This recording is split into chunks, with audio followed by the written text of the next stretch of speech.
Special shout out to this young man for delivering a hellified, one-handed, four-piece, not missing a beat, and continuing to beat. You really run the risk of catching the smoothest fade by trying to interfere with the goings-on of an HBCU band, especially in the midst of a performance. Tonight, teacher strike. Wait. I'm sorry. I'm sorry. That's supposed to say teachers strike up conversation with the kids. See how it's hanging and, feeling cute. Might send an inbox. Keke, do you love me? No. Seriously, do you love me? I'll kill you, woman. And India has a date with the stars.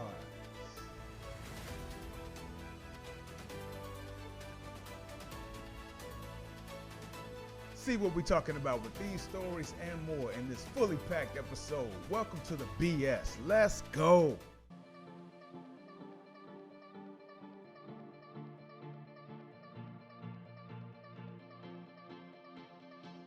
What is good? What is good? Ladies and gentlemen, I am Seven Blackman, and this is The Blackman Show, a place where we can take a look at news with a little bit of 7 cents. So please be sure to hit that like and subscribe buttons and, share this with your mother of choice as we get into this week's news. Kansas City and surrounding area parents of teens and middle schoolers, please be on the lookout for teachers reaching out to your progeny via social media. Recently, we learned of Benton educator and only a fan of students, Lindsay Jo Limbaugh, seen here being an absolute disappointment to everybody in the photograph with her. The married 38-year-old was placed on administrative leave last week after coming forward to school administrators of her actions.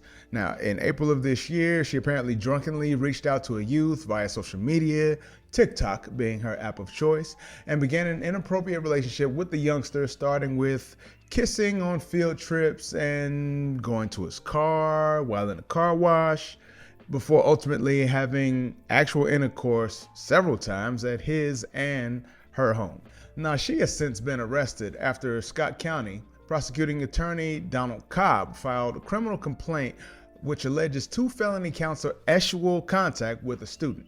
Lindsay has filed a plea of not guilty, which is weird since she turned herself in, but will continue to be held until a court date, which is November 15th. Fun fact, this ain't the only Scott County educator to be arrested for actual contact with students.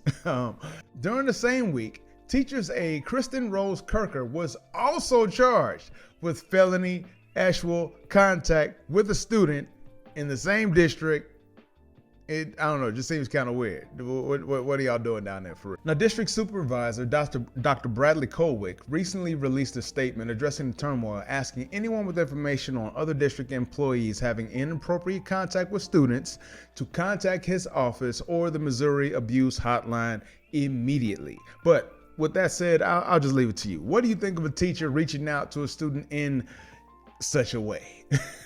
I mean, with there being 2 within days of one another, does it seem like there's something going on down there in Benton, Missouri? Also, why, when Googling her name, doesn't much come up? I mean, hell, when I was doing this, when I was looking up the story, or when I first heard about the story, why did I have to find out about it from social media instead of finding out on maybe local Kansas City news? I don't know. I'd love to know your thoughts on this or any of it, honestly, in the comments down below.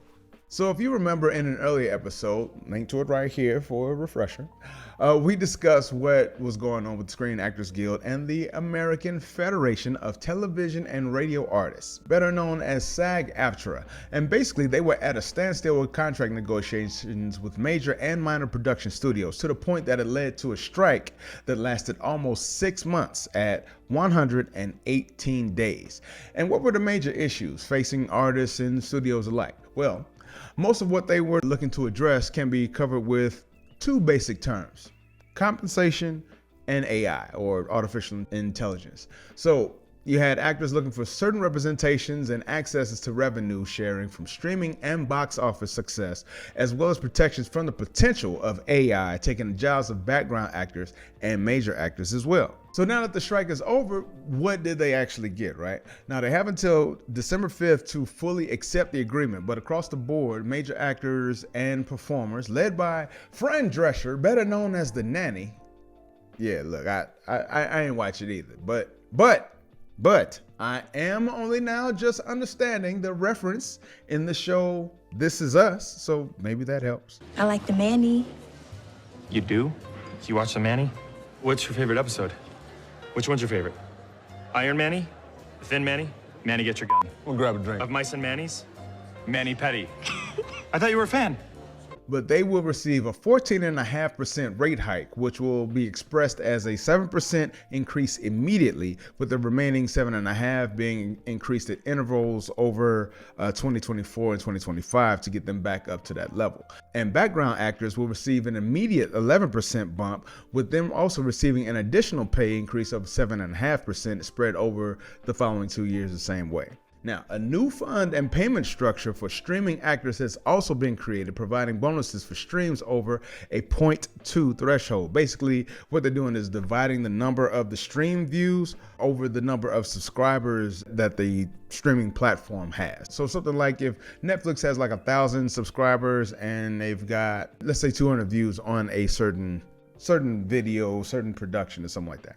So to get 200 views with 1,000 viewers, then that would get them to that 0.2 threshold, basically. So with that threshold, they're also creating a pot of funds for actors whose projects didn't quite reach that threshold as well. So, but with that in mind, I just kind of wonder, what are they gonna do when the pot runs dry? You know what I'm saying? Because it's a lot of shows out there that just suck. There are also elements in the agreement to quarterly disclose views of all streaming productions in the US and Canada to help the performers be sure that they're being compensated fairly.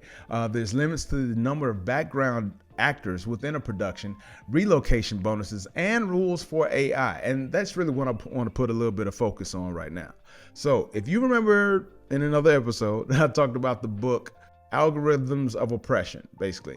Talked about how generally where, technology can and will take some jobs, replace some workers, and can ultimately exclude some people from being a participant within the industry altogether, all based on the ubiquity of AI and the technology explosion that's going on right now.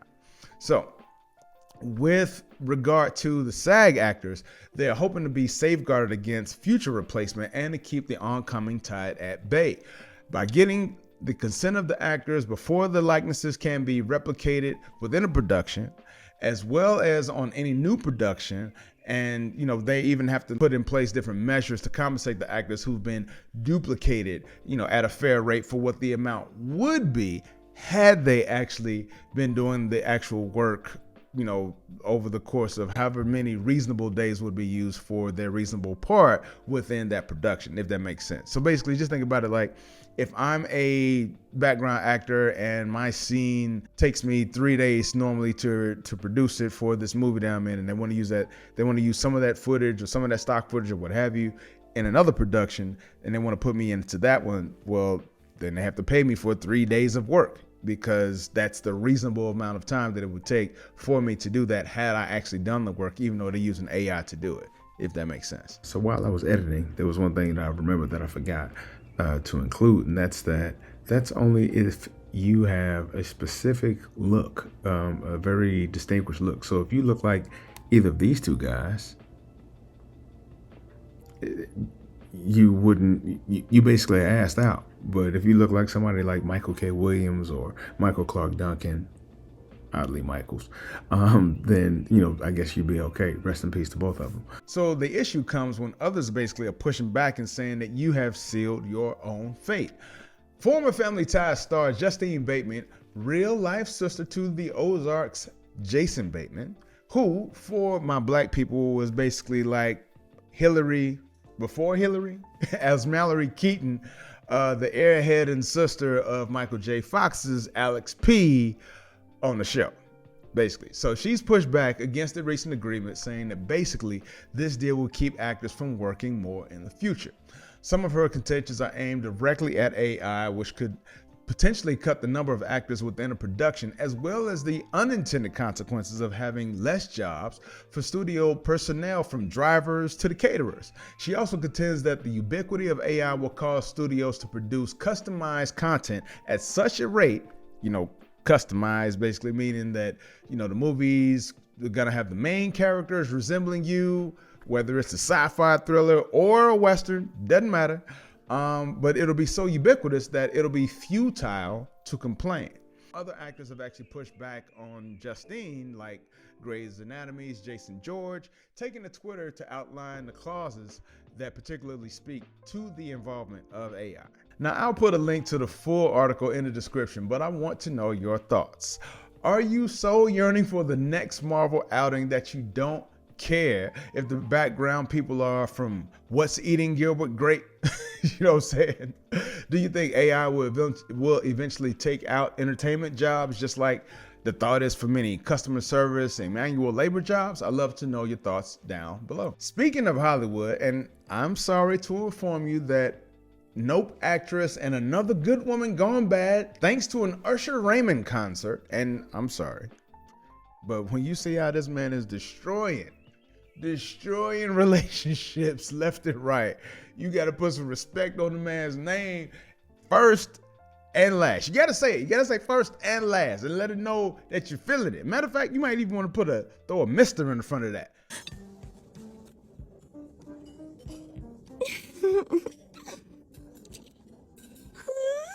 Ah. What is it, honey? Wait, is that Usher?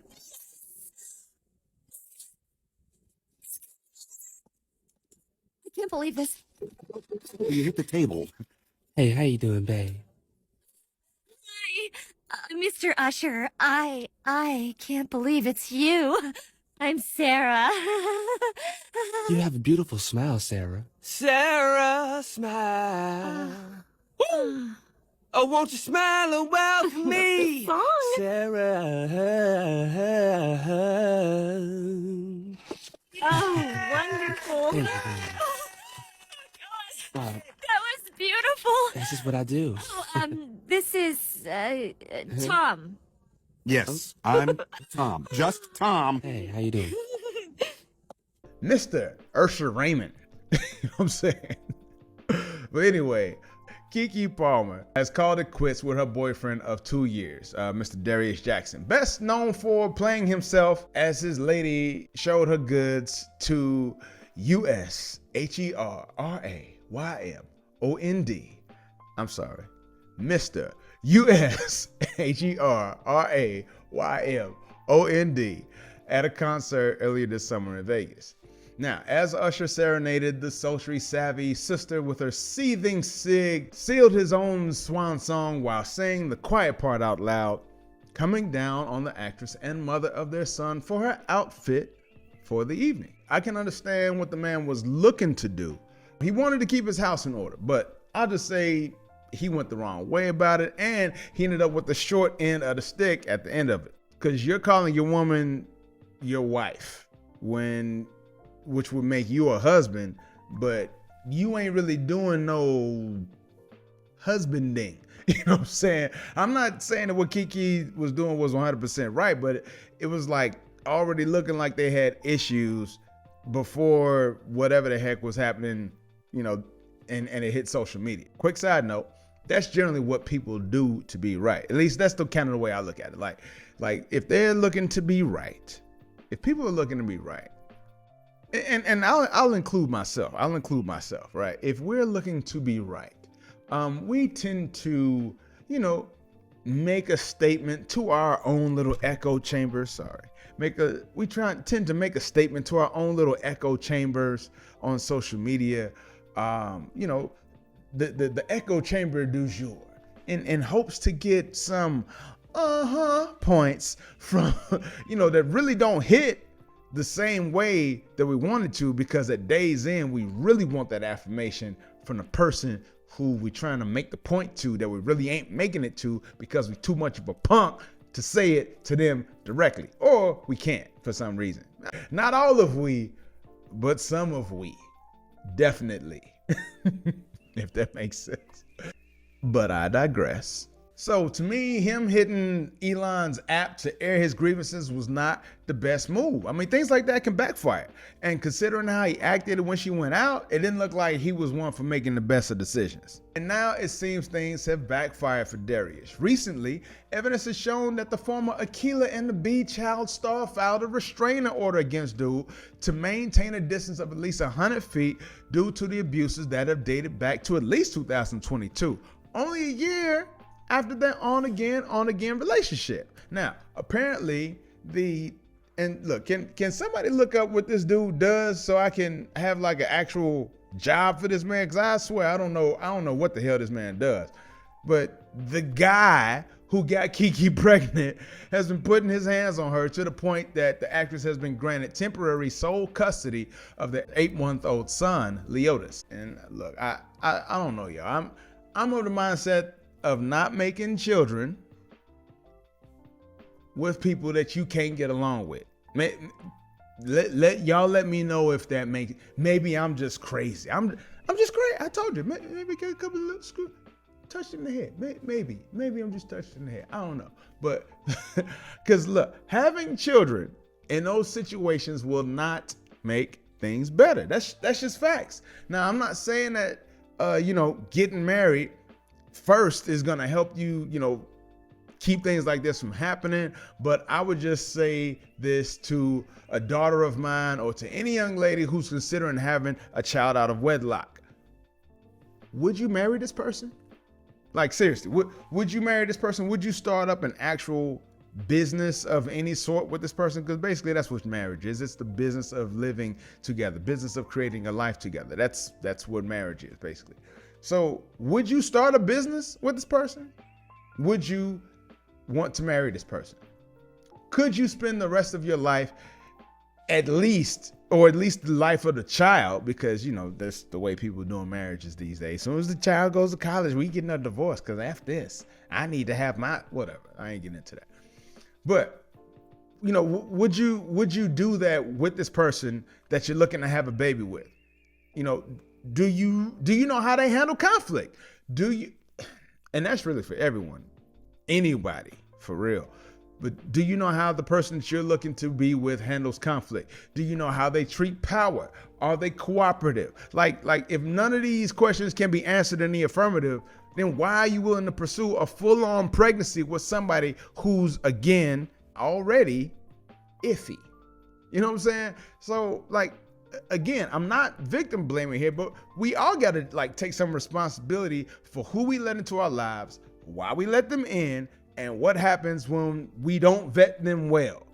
Things can go absolutely fucking haywire. I'm sorry. And that's a note to self. That's note to self. Well, here's to hoping Keke and Darius learn to co-parent, or at least that she gets ready for those child support payments, provided that he's allowed to be near the son again. Because, it's possible. It's very possible. Now, again, they do have a court date set for December 5th, so they'll have to wait until then to see if things go any further. But with that, what do you think was going to be the outcome? I would actually love to know your thoughts in the comments down below. So if you're a fan of hip hop, you may have heard the recent interview from New Orleans Christian rapper DeeOne. In it, he basically gives his impression on the state of hip hop, especially when it comes to its relationship with its female rap artists. Anytime you got Lotto on stage acting like she giving somebody head, you heard me, with the microphone, and she's on stage at the Rolling Loud Festival, and she's acting like she giving somebody head. Like, oh, bet, well, that's my favorite rapper, so if that's what she doing with her time on stage, that must be what I gotta do when I get in that position with a dude. Or maybe it makes me curious to want to get in that position with a dude as a young woman watching that. When you got Janelle Monáe, very smart, educated, talented woman, but when she get on stage at Essence Fest, lift her shirt up and show her sexual liberation, but it's really just, you just trying to go viral.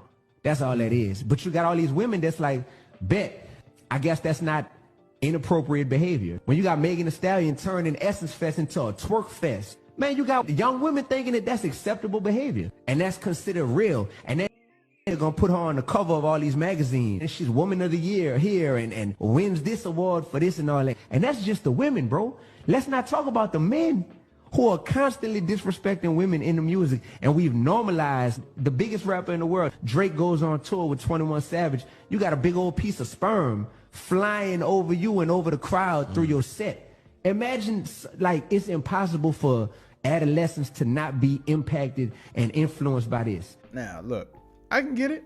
Women are basically exploiting themselves or being exploited and sexually showing their bodies for public consumption. Sometimes to the detriment of the art that they say that they're doing it for, right? Like, honestly, I would like to get into Janelle Monáe's music, but I'm not a listen to women who show their titties kind of guy. I'm just not. I don't rock. I didn't rock with Lil' Kim or Foxy Brown back in the day. I was more of a Queen Latifah, Bahamadia type of guy. You know what I'm saying? But I'm just saying. I think not liking Foxy, not liking Kim back then, to not liking the stuff that they got now, it kind of tracks. But seriously, do you think there's any credence to what he's saying, or I don't know? Is this just the way things are? One responder actually said, "The hypocrisy of you N-words. But male rappers who spit sexually explicit lyrics are okay. OnlyFans is okay. Pornhub is okay. Whores in GTA games giving head is okay. Sex in movies and TV shows is okay. Hoes twerking and clapping in music videos for decades is okay." Now, while it sounds good to the untrained ear, it's obvious that D actually spoke to what the men had done. He actually said that. He said the men were the ones who called them bees, and he said that. And I'd also push back by asking, which do women actually look at more? All right, Pornhub, OnlyFans, or rap videos? Which one do you think they look at more? Just ballpark. Just kind of guess. Which one is more ubiquitous, if you don't want to answer the first question, right? Now, so while they may be heinous, I think D here is basically pointing to the one which has the most bang, while the response is looking to make a smaller point. You know what I'm saying? It's kind of like if you're making a point about women's right to choose and all that good stuff, and somebody has to jump in and start talking about a clinic that got bombed or something like that. One thing doesn't necessarily have something to do with the other, and it doesn't necessarily negate the other either. It's just an additional point that's being made. It's not actually taking away from the initial point. However, sometimes people can aim the direction so much at the second point being made that they miss the first. So don't be like that. Be better, people. Because honestly, isn't that what matters most? Who cares that young black women especially are most educated, most in debt, have the most children out of wedlock, etc.? Who cares about any of that? And somebody speaking to the state of black women, who cares about any of that if at least from their own perspective of what's important, when you have a point to make that doesn't refute anything, but it gives you points for saying stuff? You won, right? You won. Congrats. But seriously, that's why I'm a firm believer that everybody with a microphone in front of them doesn't always need to speak into it. Present company excluded, of course. I mean, I always say the best shit. Quit playing. I'm always on it. But with that in mind, what do you think of the state of hip hop, especially when it comes to the ladies who listen to it? I'd like to point out for a second to the example of Megan Thee Stallion, as I like to call her, Megan the Boy Horse, as one of the more established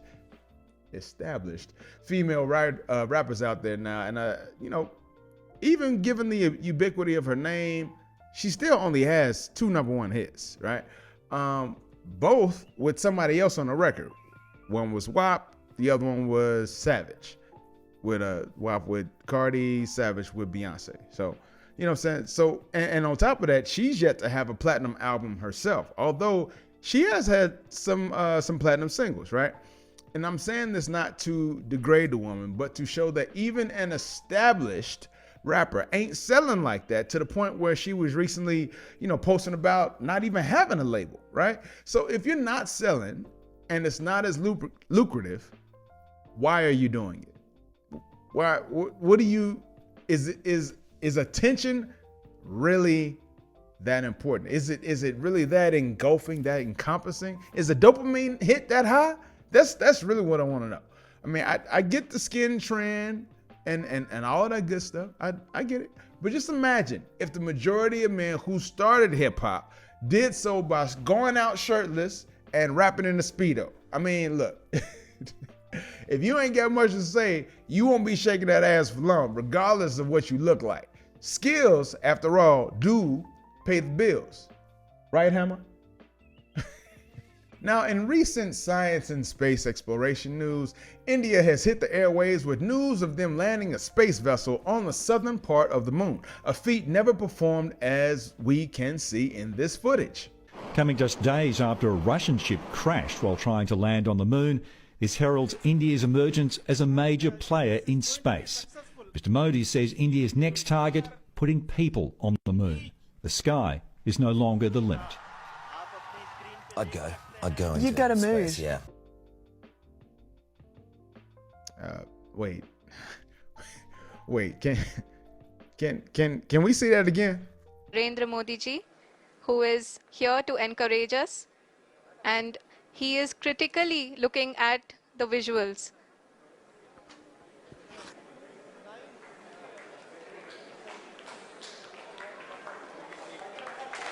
जी हाँ, आप अपनी screen पे देख सकते हैं कि हम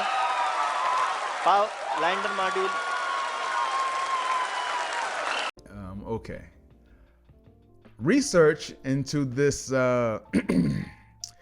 monumental event has revealed that the feet of India's landed craft have been significantly redesigned to withstand all the terrain of the moon, because obviously they know all of it. And their footage of the landing is not to be confused with an Atari 2600 game of Galaga, Space Invaders, or asteroids. So don't do that. Apparently the moon is so round that you run the risk of falling off of it. And if this footage, if this footage of their rover is authentic, yeah, I think that's a conclusion that we could all reach, right? But I'm just a little curious, right? If we, in the 60s, had the ability not only to have footage, the ability to have radio-controlled autonomous vehicles. Well, let me back that up. Have autonomous vehicles that we could control by radio from millions and millions of miles away through space, and the ability to have a live feed of the activity, all after somehow transversing and getting through the Van Allen radiation belts, which are belts of high radiation, high amounts of radiation that surround the planet like a damn microwave. And if you get caught going through it incorrectly, you die. You die. Period. I mean, you've never heard about a Van Allen radiation belt incident, but you've definitely heard, Houston, we have a problem. I don't know. I just find it amazing that we can cut through all that radiation, which is at 1,000 times of any radiation that you can find on planet Earth. So high as hell, without an incident. But landing, that's our issue. So, that hence the feat. Somehow we were able to do all of that with the technology increasing at lightning speed. But since then, the best footage we have in 2023 is this. And by the way, shout out to the cameraman for getting there first to get this authentic footage. Now, many have speculated this footage to be fake, saying things like, James, who's recording it? Elliot, I'm pretty sure I played this game on my Nintendo DS. Let me see that shack. Looks like AI. Alan, I remember the Atari video gaming. Corey, I watched this on Netflix. But others are exceptionally happy at this occurrence, despite the evidence saying otherwise, praising India and its government for its progress. I just wonder how long before the United States catches up. Now, speaking of the US of A, it's a pretty good place. I live here, so that helps. But fresh on the heels of finally electing a suitor for the House Speaker position, Louisiana Republican Congressman Mike Johnson, seen here wielding the big stick, who recently endorsed Trump for president, even though he once questioned his demeanor, who blames mass shootings on abortions and the teaching of evolution, saying things like, when you break up a nuclear family, when you tell a generation of people that life has no value, no meaning, that it's expendable, then you do wind up with school shooters. That's just math. And who wields a Christian nationalist flag outside of his office?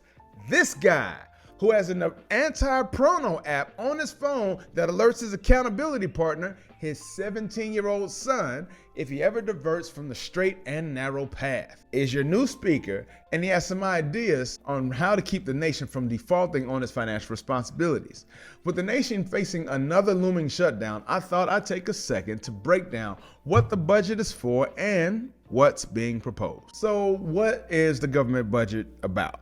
Basically, it's the spending package that allows the government to plan and manage its financial resources, helping to define the size of the government as well as its role in the national economy. With that in mind, we set the budget every year that helps to maintain what our stance will be when it comes to things like the military, social programs, parks, and roads. When a budget is agreed upon by both sides of Congress, they're letting everybody know what funds will be appropriated for and for what purpose. What funds will be appropriated and what purposes they'll be appropriated for. Okay. Now, when it works, it's pretty good. When it doesn't, when there are like impasses and government officials using the budget as a moment to make a point, that's when issues arise and we're scrambling for appropriations to be made and stopgap and continuing resolutions called CRs or SAW.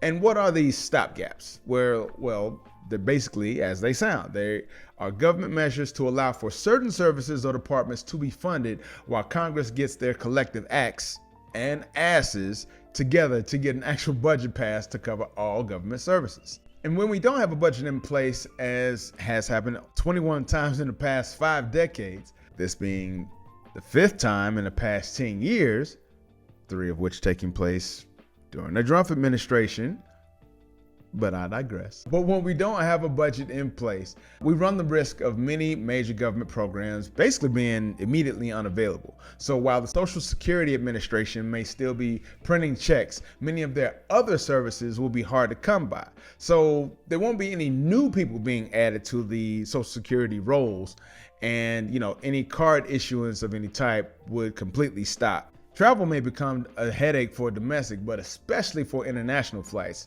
While TSA officials may still be coming to work, they may not be able to do it for long without pay.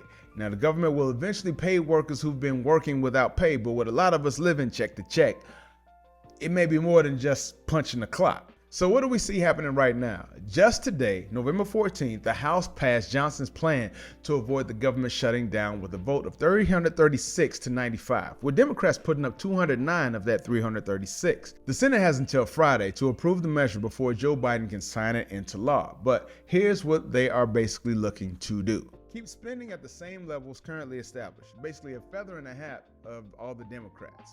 They want to avoid deep cuts that most small government Republicans were looking for.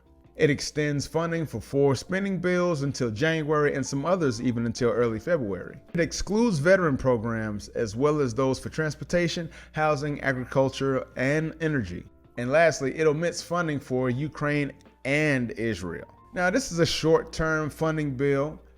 We'll have to wait and see where things land when the dust settles. But with that, I will ask you, what would be a better alternative to having a yearly budget to vote on, approve, and sign into law? What would be a good way to keep the government workers working. And shout out to all my people at the IRS and the TSA. Y'all know who y'all are. Love y'all, miss y'all. But what's a good way to keep all the government workers, the actual people, paid and out of harm's way when politicians responsible for their livelihoods want to play politics? I would love to know your thoughts on this one in the comments below. And with our final story, I thought I'd bring it to something a bit close to heart for your boy, with the perfect mixture of HBCU love, band music, and football. Look no further than this past weekend's game between SWAC stalwarts Texas Southern and Jackson State, battling it out on the gridiron, but that wasn't the only place where war was waged.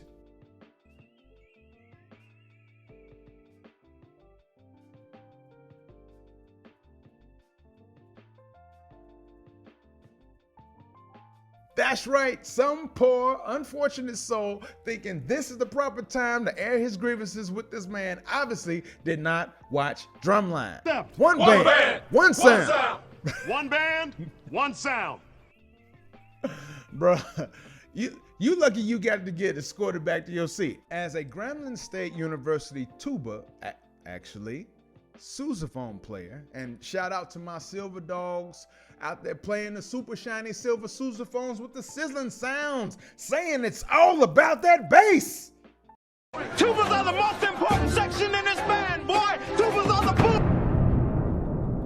Sorry, my bad. So sometimes I can go back to HBC. You know how y'all know how them halftime shows be. Quit acting like you don't know how it is. But seriously, you really run the risk of catching the smoothest fade by trying to interfere with the goings-on of an HBCU band, especially in the midst of a performance.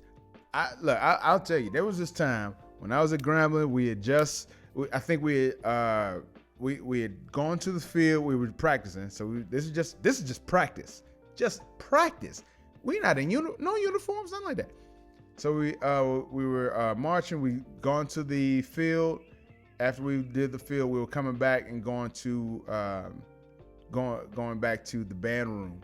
And as we were going back to the band room, we came onto the main road on Grambling's campus, which is basically right in front of the cafeteria. So right in front of the cafeteria, that's what they call the yard. So we was right there on the yard. We right there on the main part of the yard, and we started doing our thing. Somebody decided, I don't know why, somebody decided to bring their little happy ass right across the day, tried to walk in front of us. What? Like it through our procession. They tried to walk through our processional while we were doing our look. We doing our big bag tigers, 1, 2, 3. We doing the breakdown. Come on, man. We going through the whole breakdown, the whole everything, kicking it, all that, dancing and everything. People are losing it on both sides, and somebody decides to walk through. Listen, we didn't miss a beat. I'll say that. We didn't miss a beat, but somebody also got beat. That's all I'm gonna say. That's all I'm gonna say. I don't know what makes people think it's okay to hop in the middle of a parade or a bunch of people with big, large pieces of shiny metal, thinking that they just gonna get through unscathed. This ain't American Pie. You could take your thoughts about band camp and go somewhere with that, because this is way different than that. That's all I'm gonna say. It's way different. Drumline wasn't that far off. Wasn't that far? The love scenes and all that, yeah, keep all that. I'm talking about the band. It wasn't that far off. That's all I'm saying. And special shout out to this young man for delivering a hellified, one-handed, 4-piece, not missing a beat, and continuing to be. Now, even though this is a team that we battled with on many a night, I think I and all my Silver Dogs can appreciate any bass man bringing the funk to the ears of the crowd and to this guy's face. Now, brothers and sisters, in last week's episode, I told you that Dr. Umar was coming to Kansas City. In last week's episode, I told you that Dr. Umar Johnson is coming to Kansas City. In last week's episode, I told you that Dr. Umar Ifatunde Johnson was coming to Kansas City. What I also told you, brothers and sisters, is that he would be at the Deja Vu event space located on Swope Parkway. Well, since then, my brothers and sisters, that location has been upgraded, and updated to the Gym Theater, directly across the street from the Negro Leagues Museum on 1615 East 18th Street, still at 4 p.m. with the doors opening at 3, and seating is on a first come, first served basis. Brothers and sisters, I hope to see you there. Please be there and give money to my school. Come see me. Come see the doctor. And also, last Friday, we had a new segment that launched called Ask a Black Man. And I think it went pretty well. You know, of course, there was some anticipated growing pains and learning curves and all that good stuff to get over. But all in all, it was pretty good. It was pretty good. And, you know, for my actual first solo stream, I don't think it was too bad. I actually look forward to doing that or some good things like that with this channel in the upcoming future. Let's see if we can get some traction here. And I also posted on Elon's app, but what was your worst dating experience? Just kind of going off where we were with Ask a Black Man. If you guys want to add into that, that'd be dope. But I'd love to know what you all went through when you were on your road to your significant other. So this is for people in relationships, not in relationships, people who've been married, are married, were married, whatever. So whoever. But I know I have a couple. I have a couple of stories myself. But it ain't no fun if I'm the only one getting some. So either on Twitter, IG, inbox, email, however you want to get it to me. I'd love to see what some of you all went through as well. And I'm not sure if this is going to be like a regular segment just yet, but it's just a cool change of pace from the stuff that the normal newsy stuff that we tackle anyway. And with that, brothers and sisters, I want to thank you all for watching and checking out the news with your boy. Be sure to hit that like button. I'm seeing that about 2/3 of the people watching aren't even subbed yet. So what y'all waiting on? You know, you can go ahead and do it right now. Go ahead, hit the button. Ain't nobody tripping. Go ahead. Pen pressure some motherfucker. But seriously though, if I've earned your viewership this far, I absolutely appreciate each and every one of you. Feel free to check out some of our previous episodes and get caught up on what we talking about. And if you'd like to reach out to your boy, the email and socials are below. But with that, ladies and gentlemen, I am your boy 7. This has been The Black Men Show. Please be sure to take care of yourselves and each other until next time. Peace.